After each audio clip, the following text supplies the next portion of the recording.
ஆஸ்திரேலியாவின் போண்டே கடற்கரை துப்பாக்கிச் சூட்டின் முக்கிய குற்றவாளியான சஜித் அக்ரமுக்கு இந்தியாவில் திருமணம் நடந்திருக்கும் தகவல் தற்போது வெளியாகியுள்ளது. தந்தையின் மரணத்திற்கு கூட இந்தியாவுக்கு வராதவர் கடைசி வரை ஏன் ஆஸ்திரேலிய குடியுரிமையை பெறவில்லை என்ற புதிய கேள்வியும் எழுந்துள்ளது. 1998 ஆண்டு ஆஸ்திரேலியாவுக்கு சென்ற சஜித் 2001 ஆண்டு ஐரோப்பிய வம்சாவளி பெண்ணை உறவினர்கள் புடைசூழ ஹைதராபாத்தில் வைத்து திருமணம் செய்து கொண்டுள்ளார். பின்னர் 2005 ஆண்டு தனது மகன் நவீத்தை பெற்றோரிடம் காட்டுவதற்காக ஒருமுறை இந்தியா வந்துள்ளார். பின்னர் 7 ஆண்டுகள் கழித்து பூர்வீக சொத்தை விற்பதற்காக மட்டுமே இந்தியா வந்தவர் பின்னர் குடும்பத்தினருடன் பெரிய அளவில் தொடர்பில் இல்லை என இந்திய புலனாய்வு அதிகாரிகள் தெரிவித்ததாக தி நியூ இந்தியன் எக்ஸ்பிரஸ் செய்தி வெளியிட்டுள்ளது.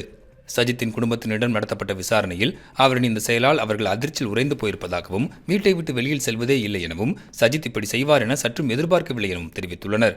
சஜித் இந்தியாவில் இருந்தபோது அவர் சந்தேகத்திற்கிடமான வகையில் செயல்படவில்லை என தெரிவித்துள்ள ஹைதராபாத் காவல்துறை அவர் ஆஸ்திரேலியாவில் பயங்கரவாத எண்ணங்களுக்கு ஆளாகி இருக்கலாம் என தெரிவிக்கின்றனர்.